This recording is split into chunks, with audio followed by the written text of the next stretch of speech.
Well, fake news. You know, we heard that term so many times during the campaign. It's become a household term, and it describes the stories that are inaccurate, as you know, or completely fabricated and made up. So last night, the granddaddy of real news television magazine, 60 Minutes, aired its investigation on fake news and the impact on the presidential election. Did the environment in this world change during the presidential election? It did, sure. A lot more players joined the game. Fake news flooded social media during the presidential campaign.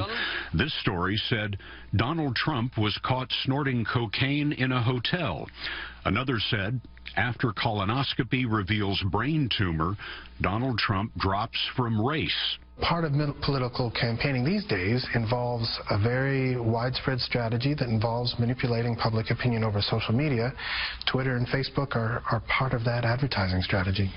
Phil Howard leads the Internet Institute at the University of Oxford, which examines misinformation on social media. They've analyzed web traffic in the days before the election in the swing state of Michigan.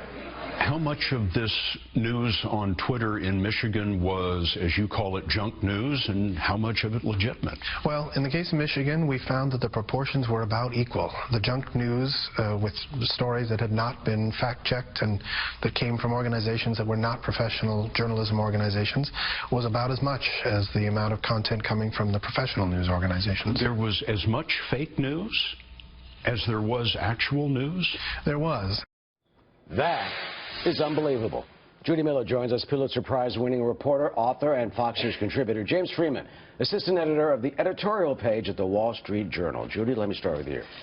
You go on the internet and some of that fake news, I mean, it looks so real. It's so, the graphics are designed well, it's masked as if you're really reading something that is part of an editorial process and legitimate. And that's the danger of it. I mean, your eye gravitates to it. It's sensational. We're flooded with information, so you automatically click on it. If you read through it or only way through it, you may not know until, you know, especially if you're busy or you're tired or you're stressed out by the election, you may not know that what you're reading is completely fabricated.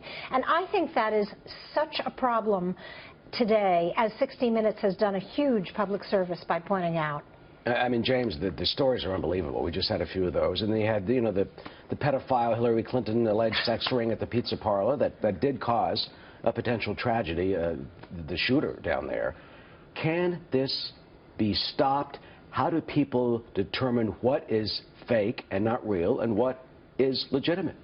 Well, it's hard to stop fake news if you're going to have an open, free society like we have and we've enjoyed a long time. This is not really new. If you go back, the founders were often driven crazy by what pamphleteers would write about them, but they decided the antidote is a free, open market and checks on in government on people being led astray by facts. But look, I think you talk about how a lot of this the fake news people are taking market share away from the professionals. It's because the professionals have also kind of failed and peddled a lot of fake news themselves. I think a lot of us in the media industry thought Donald Trump was not a serious candidate, ruled him out. That turned out to be fake news. Well, what do you mean about the fake news? Well, as opposed to something that's wrong, Judy? That's the problem, Jim.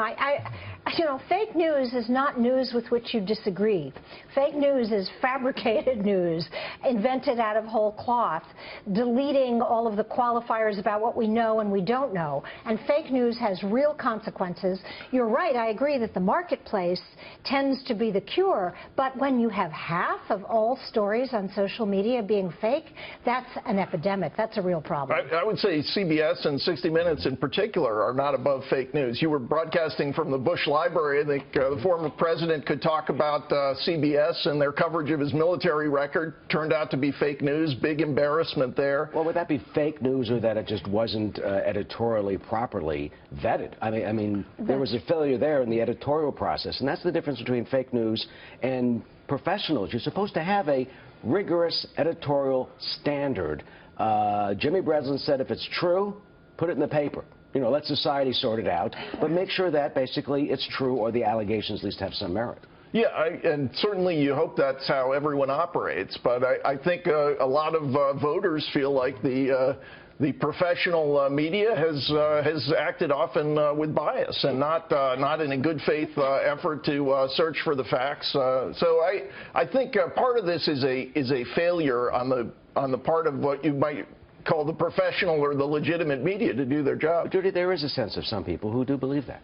That's true, but real news organizations have a policy. If they make a mistake, if we make a mistake, we correct it. And that's the difference between a fake news site and a real site. But I really think that when you have a president half of whose claims, more than half, almost all of whose claims have to be fact-checked by major news organizations, you've got a problem. And a president who defines fake news as news with which he disagrees, that's a problem, because it's not fake news. What do the viewers do? Well, I think the solution is not to set up certain people to be arbiters of what is true and what is not in the media and somehow restrict speech. I think it is a competitive market, and we generally find that leads to the best product and that serves consumers. I think it's you know, maybe a wake-up call for professional media to do their job better, but look, you're always going to have this, and you always have. As long as we've had a republic, you are going to have fake news out there. But not in this amount. Not in this amount. We've never seen an explosion like this. Yeah, that may be true, but 1800, the election, Thomas Jefferson, John Adams, they actually wrote that Jefferson was dead. And that was before the internet, when you could check, that was fake news. Right. Well, as they say in journalism, if your mother says she loves you, check it out. James and Judy, thanks so much.